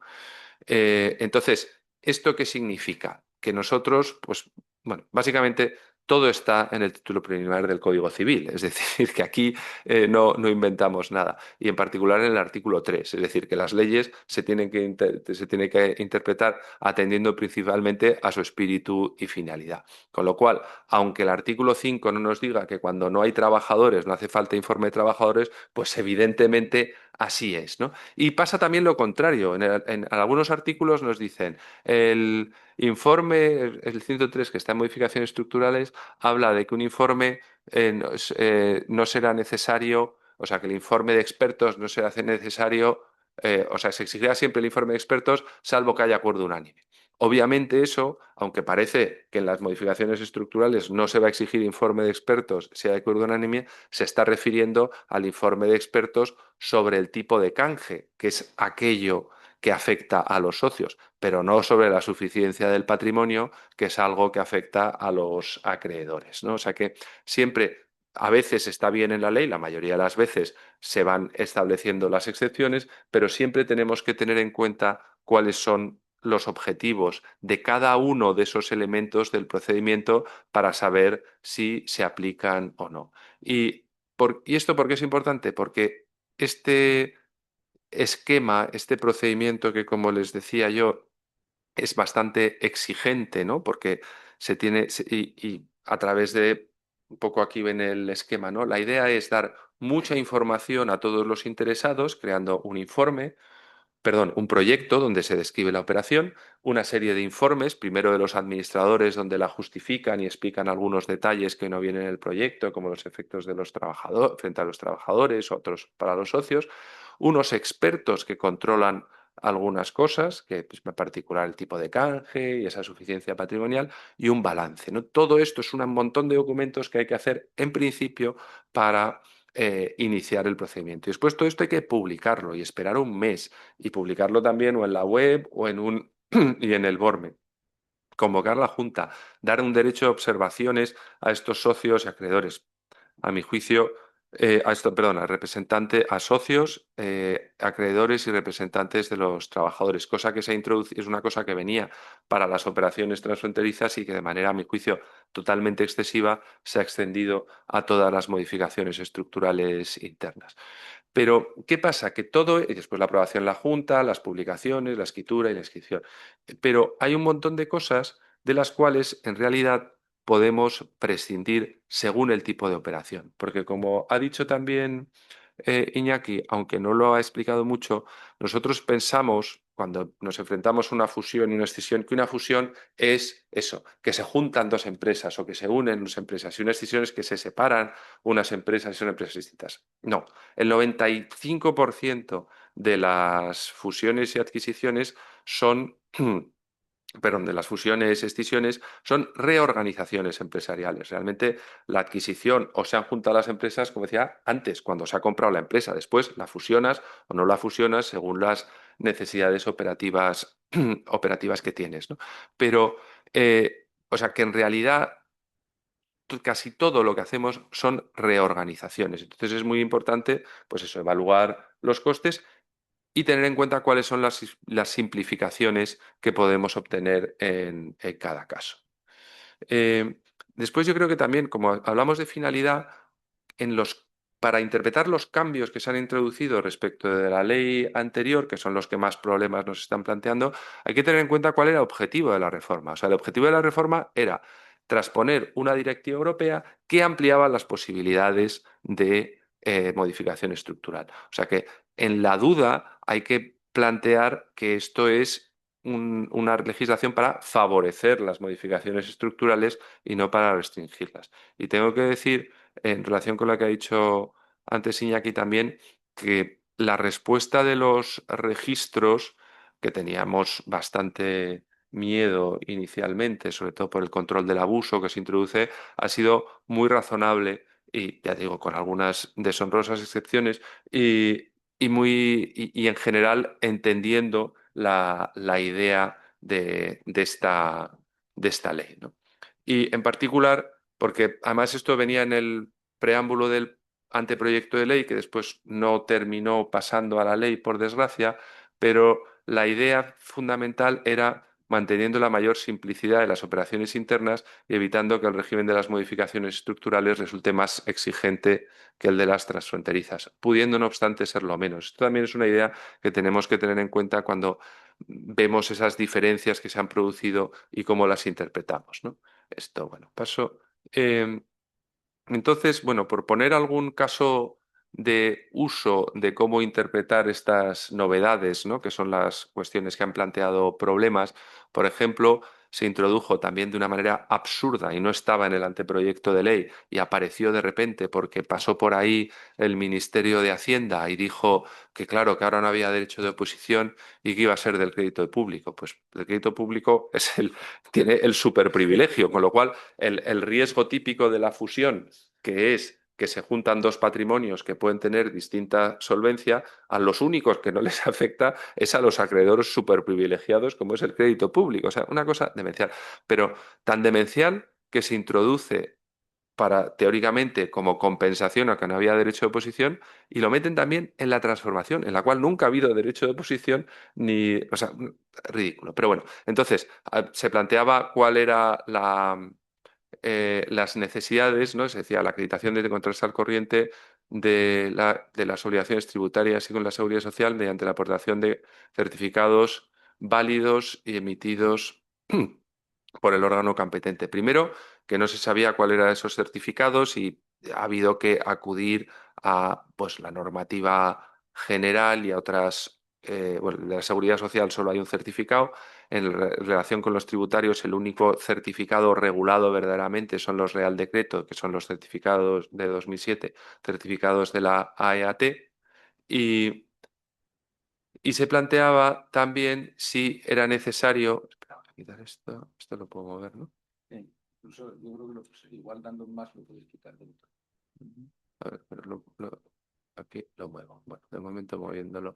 O sea, ¿qué certificados tributarios? Porque claro, obligaciones tributarias son las de la EAT, pero también las de las comunidades autónomas, las de los ayuntamientos y eventualmente diputaciones, estados extranjeros, en fin, certificados tributarios podría ser de todo, ¿no? Esto desde el principio la mayoría de la gente sostenía que tenía que ser únicamente los de la EAT por bueno, primero porque en la ley de concursal, que también se pide el certificado para los proyectos de estructuración, concretaba que el único certificado tributario era el de la EAT, ¿no? Y también en la ley de contratos del Estado, pues también se. Y esto ha sido confirmado por una resolución, porque hubo algún registrador que decía que no, que le trajeran los certificados, no todos, le decía no, el de su ayuntamiento y su comunidad autónoma. Digo, a ver, porque es que yo puedo tener obligaciones tributarias en todos los ayuntamientos de España, ¿por qué el mío? O sea, por qué no los demás, ¿no? Y finalmente, pues la Dirección General quedó, y dijo también, ¿no? Que además administraciones no quedan afectadas, pero que eso sería un argumento para que no hubiera necesidad de ningún certificado, no el de la EAT. Bueno, de esto hablé una vez yo en Bilbao y me dijeron, bueno, pero es que aquí la EAT no sabe lo que hacen las empresas. Digo, bueno, es verdad. En el caso del régimen foral, el certificado que hay que pedir es el de la Diputación, porque es el que tiene el que lleva realmente la tributación de las sociedades. O sea que esa es la única excepción. En el informe de administradores también se han planteado bastantes problemas porque dentro de las simplificaciones, esta ley nueva nos ha simplificado una cosa, que es que al que desaparecer el derecho de oposición, abreviábamos en principio el plazo de un mes posterior a la publicación del acuerdo, ¿no? Desaparecía y podíamos hacer la escritura, en teoría, al día siguiente, porque los derechos para obtener garantías, primero, no interrumpen la fusión y segundo, se ejercen desde que se publica el proyecto en principio.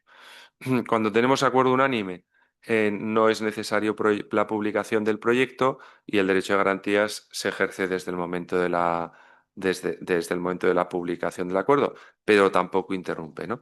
Pero se planteaba que ahora, al exigir un informe de administradores y al haber un derecho de hacer observaciones por parte de los trabajadores, se planteaba si nos habíamos cargado el mes que nos ahorrábamos por delante del acuerdo. Antes del acuerdo, antes nos podíamos ahorrar el mes en caso de acuerdo unánime y ahora no quedaba claro con estas nuevas exigencias, ¿no? Y aquí, pues bueno, se ha llegado un poco a la conclusión. Ha habido se planteaba si era necesario o no y se planteaban varios supuestos. Por supuesto, si no hay trabajadores, pues no hay informe y no hace falta comunicarlo. En una transformación intragrupo en la que hay solo trabajadores en la sociedad absorbente, no parece que tenga mucho sentido pedir un informe, porque nadie cambia de empleador, pero es que además el riesgo del que se quiere proteger los trabajadores, que son la redundancia de trabajadores cuando se unen dos empresas, pues si en una de ellas, incluso aunque sea la absorbida, no existen trabajadores, pues difícilmente eso va a llevar a que echen a gente y tal. Y sobre todo en el caso en que en el proyecto dijera que no hay efecto que no se va a producir efectos frente al empleo. Otro caso extraño era el de que solo hubiera trabajadores en las filiales, porque los derechos en principio de información solo corresponden a los empleados de la sociedad que se fusiona, pero sin embargo el informe es necesario siempre que haya trabajadores en la que se fusiona o en las filiales, ¿no?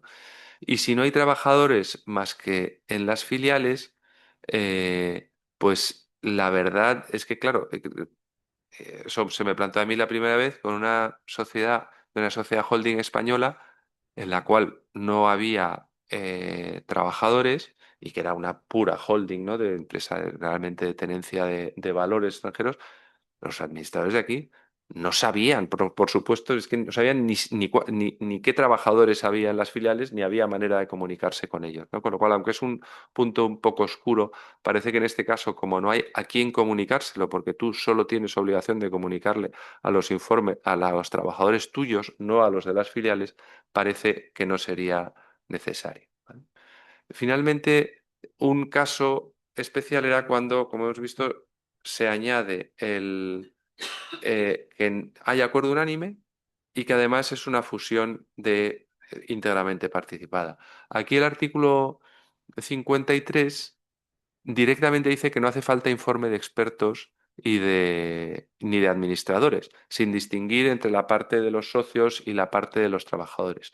Pero claro, esto planteaba dudas porque en principio el hecho de que haya un acuerdo unánime no quiere decir que no se produzca efectos con respecto de los trabajadores, aunque todo el mundo esté de acuerdo. Y el hecho de que se absorba una sociedad íntegramente participada tampoco necesariamente, porque como hemos visto, una fusión de íntegramente participada puede seguir a una adquisición de una sociedad que no era del grupo y justamente en ese momento producirse esos efectos que generan los efectos sobre los trabajadores o los prejuicios a los trabajadores, ¿no? Sobre esto ha habido resolución de finales de 2024 y que dice cosas, pues lo que he dicho, nada impide que ante situaciones de hecho exentas de complejidad el procedimiento se simplifique y se agilice al máximo. Y dice que aquí el argumento es literal, primero porque el 53 no distingue, no dice que no hace falta informe, sistemático porque el 92 cuando en el caso de acuerdo unánime dice que hace falta informe, eh, bueno, pues lo excepciona y aquí no se ha excepcionado, aunque bueno, no hay que presumir tampoco tanto detalle al legislador. Y después un argumento finalista de que no afecta sustancialmente a la estructura de poder ni a la composición societaria y es una mera reorganización societaria. En cualquier caso, yo siempre, antes de que saliera esta resolución, que yo sostenía que se podía prescindir del informe de los trabajadores en estos supuestos, yo siempre decía que eso había que tener en cuenta dos cosas. Solo se podía prescindir si en el proyecto los administradores decían que no iba a producir ningún efecto frente a los trabajadores. Y segundo, que había que tener en cuenta el artículo 44, que va por otro lado. Es decir, no vaya a ser que yo en el ámbito mercantil me lo pueda quitar y resulta después que se produce o se puede entender que hay una sucesión de empresa sin cumplimiento de los requisitos de notificación y de ejercer sus derechos y el que no quiera quedarse le tengo que indemnizar como si le hubiera despedido porque no está sujeto a la sucesión de empresa, ¿no? O sea que muchísimo cuidado con eso. Y de todas maneras, también hay que decir que la resolución, aunque da esos argumentos, al final da un pasito para atrás y dice que, atendiendo a las circunstancias del caso, en el que dice que la sociedad absorbida carecía de trabajadores, estaba íntegramente participadas y se hacía esa manifestación de que no se producía efecto frente al empleo, era cuando no hace falta. Con lo cual, cuidado con prescindir del informe si no se dan todas estas circunstancias. Bueno, yo voy a ir, aunque tengo aquí un montón de casos sobre informe de expertos, cuando hace falta, cuando no hace falta, etcétera. Realmente, y hay muchos temas interesantes, yo creo que tenemos que ir terminando, ¿no? Bueno, todavía tenemos unos minutos. Vale, pero bueno, para que puedan Para preguntar. que- Pero vamos, yo lo que quiero es... Anda, bueno, ha desaparecido esto. Vale. Pues no, yo lo que quería era volver al... No, no, estoy compartiendo. Sí. No, quería volver a este, ¿no? O sea que realmente de todo esto, y con la regulación actual, es posible prescindir. Del proyecto no, el proyecto siempre nos hace falta. Era una cosa que se dudaba con la legislación anterior y ahora un proyecto tenemos que tener, cosa que era obvio en la legislación anterior porque algo hay que aprobar en la Junta. Es decir, el acuerdo consiste en una fusión y describir lo que se está haciendo. Los informes podemos prescindir prácticamente de ellos. El informe de expertos prácticamente la mayoría de las veces, si hay acuerdo unánime, no necesitamos sobre el tipo de canje. Si no hay ampliación de capital o la que amplía capital es una limitada, también podemos prescindir de la parte de la suficiencia del patrimonio. El derecho ahora hace falta un informe sobre la compensación para los socios que se separan, que ahora se le llama derecho de enajenación, pero prácticamente si hay acuerdo unánime, lógicamente no es necesario. Y ese derecho solo existe en transformación y en operaciones transfronterizas cuando pasa a ser una sociedad extranjera, con lo cual lo normal es que podamos prescindir de los informes de expertos casi siempre. Y el balance por desgracia, siempre es necesario, aunque la directiva permite prescindir de él, el único supuesto en el que no es necesario es una escisión en las escisiones a favor de nuevas sociedades, ¿no? Y en ese caso podemos prescindir también del balance. Ahí se plantea una duda. En el caso de la segregación, porque no está expresamente dicho, pero es evidente que se tiene que aplicar el mismo criterio, o sea, casi a fortiori que en el caso de una escisión. La publicidad. Podemos prescindir de ese mes anterior en el caso del acuerdo unánime, ¿no? Y los derechos de garantía de los acreedores no nos paralizan la operación. La aprobación en Junta General, iba a decir siempre es necesaria, por lo menos en la absorbente, aunque eso también podemos prescindir de ella en el caso del artículo 55. y después, si hace falta, hacer la publicación. Pero tampoco necesariamente, porque si si tenemos acuerdo unánime y comunicamos individualmente a los acreedores, podemos incluso prescindir de las publicaciones en el BORME, ¿vale? O sea que en la situación actual, dependiendo del caso, podríamos hacer el mismo día la aprobación del proyecto por el órgano de administración, la aprobación por la Junta o si es que hace falta, comunicarlo al acreedor o si no tenemos acreedores, no comunicarlo a nadie y presentarlo a la inscripción. O si tenemos acreedores, hacer la publicación y hacer la escritura y presentarlo el mismo día en el registro. Es decir, la fusión de un día es posible, o la escisión de un día incluso es posible, y es posible que no tengamos que tener prácticamente ninguno de los documentos de arriba, salvo el proyecto, ¿no? Y después, afortunadamente, la escritura siempre hace falta y, y la inscripción también, ¿no? Pero esto es un poco, bueno, por darles una idea del procedimiento y las posibilidades que tenemos, que eso es otra parte del estudio, mucho menos importante que del que ha hablado Iñaki, pero efectivamente las modificaciones estructurales en algunos casos se pueden hacer de manera extraordinariamente sencilla. Yo creo que ya por dejar por lo menos dejar de compartir, ¿no? Y Perfecto. Bueno, pues muchísimas gracias a los dos. Muchas gracias a los dos. Nos han quedado, por supuesto, temas. No sé si podemos solventar alguna de las carencias con las preguntas que tengan desde el público, si las hay.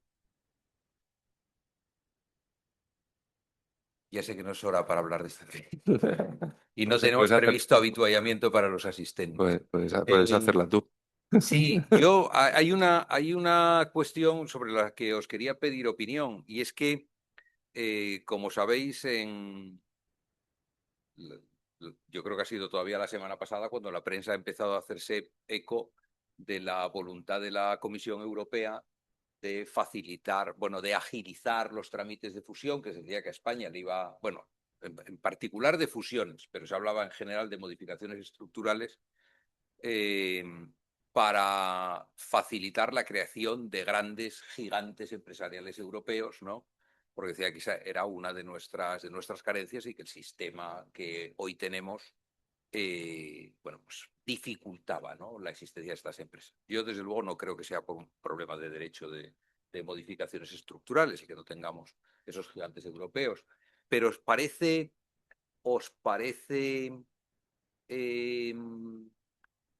factible que hagamos una simplificación que efectivamente, o sea, ¿o pensáis vosotros que en esa simplificación del derecho de modificaciones estructurales podemos lograr que esto se haga de una manera más sencilla?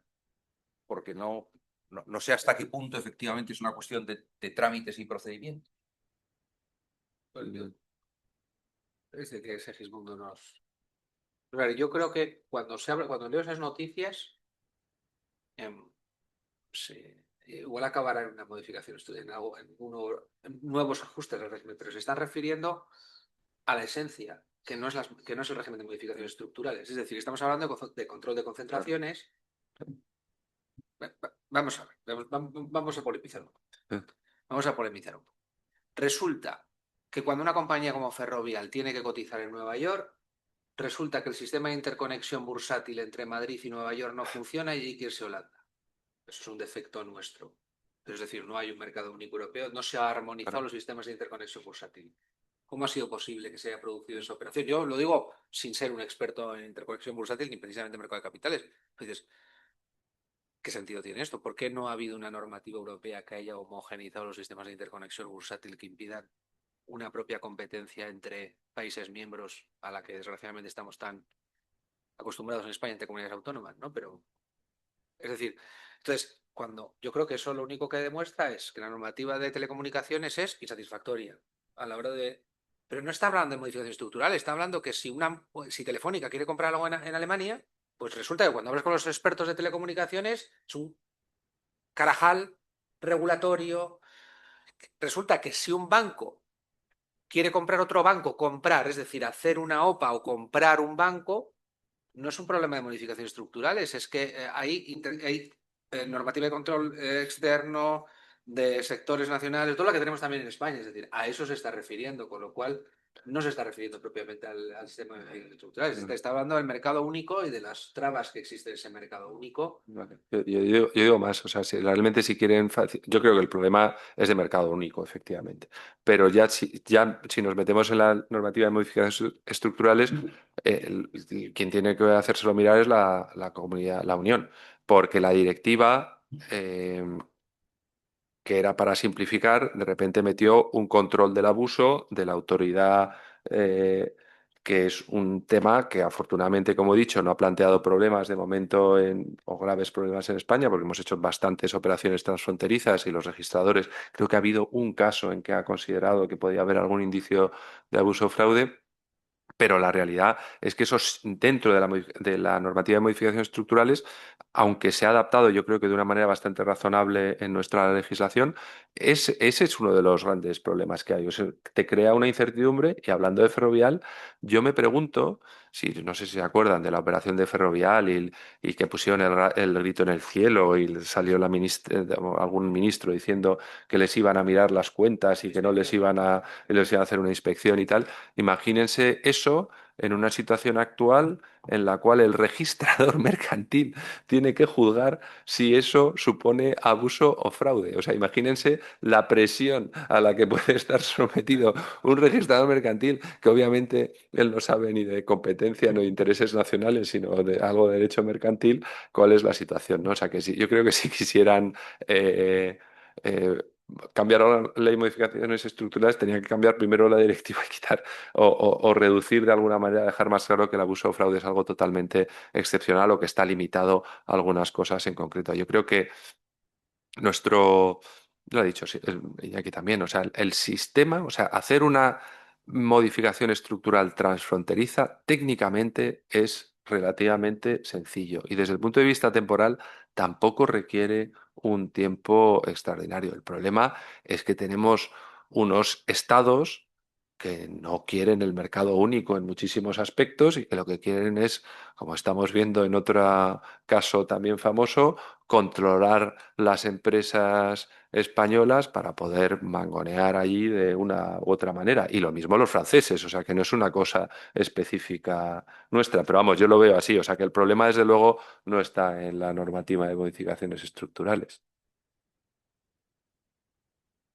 Muchísimas gracias. ¿Otro tema? ¿Hay alguna pregunta? No. Otro tema muy manido y terminamos. El régimen fiscal especial. Tenemos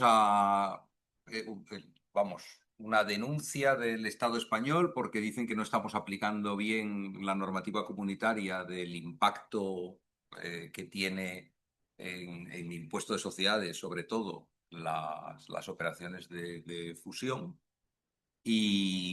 Bueno, ya lo has dicho, Iñaki, ahora nadie se plantea una operación estructural por cuestiones fiscales porque das por hecho que con eso no tienes ningún ahorro, ¿no? Pero bueno, el problema es más los costes que puedes tener. En vuestra opinión, ahí tenemos margen de mejora, o sea, deberíamos también simplificar desde el punto de vista fiscal estas operaciones, como dicen algunos, que deberíamos, bueno, pues no tuviese absolutamente ninguna trascendencia, verlas como operaciones inocuas desde un punto de vista fiscal. Yo, ya sabes que yo no soy fiscalista, pero sí que les escucho con atención.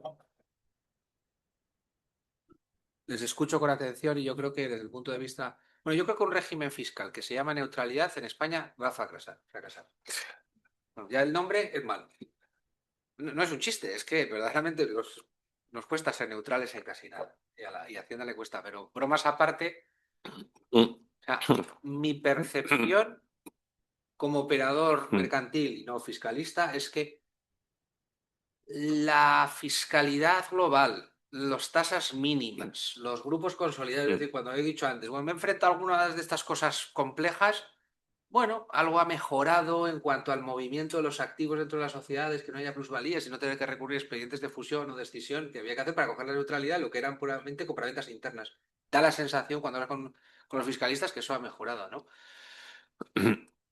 Ahora, que no sé, que yo no creo que la neutralidad se consiga más, que los negocios estén condicionados. Yo creo que hay cosas que les influyen, como observador creo que hay cosas que les influyen más. No sé, por ejemplo, la depreciación de los fondos de comercio cuando compras una compañía fuera, eso que ha sido un clásico de la inversión española, es casi más importante, o tú lo oís hablar. Pero bueno, no soy tampoco un experto, ¿no? No sé, no. Yo creo que eso también ha mejorado un poco porque ha habido una jurisprudencia europea sobre el tema de la neutralidad fiscal, Pero eh, sobre los motivos económicos válidos que ha restringido esa posibilidad, ¿no? Es decir, que el hecho que Hacienda decía, o sea, usaba el argumento de que no había económico válido como una especie de presunción iuris et de iure de fraude. Y eso el Tribunal de Justicia ha dicho que no es así, es decir, que podría ser un indicio, pero que después hay que probarlo. Es decir, que no, que el fraude hay que probarlo, que no tenga motivos económicos válidos. No te puedes limitar a probar que no tiene motivos económicos válidos para negar la neutralidad fiscal. Entonces eso, en teoría, debería haber mejorado ese tipo, pero bueno, ya te digo que si después salen los ministros diciendo que van a inspeccionar eso, pues no crea mucha seguridad.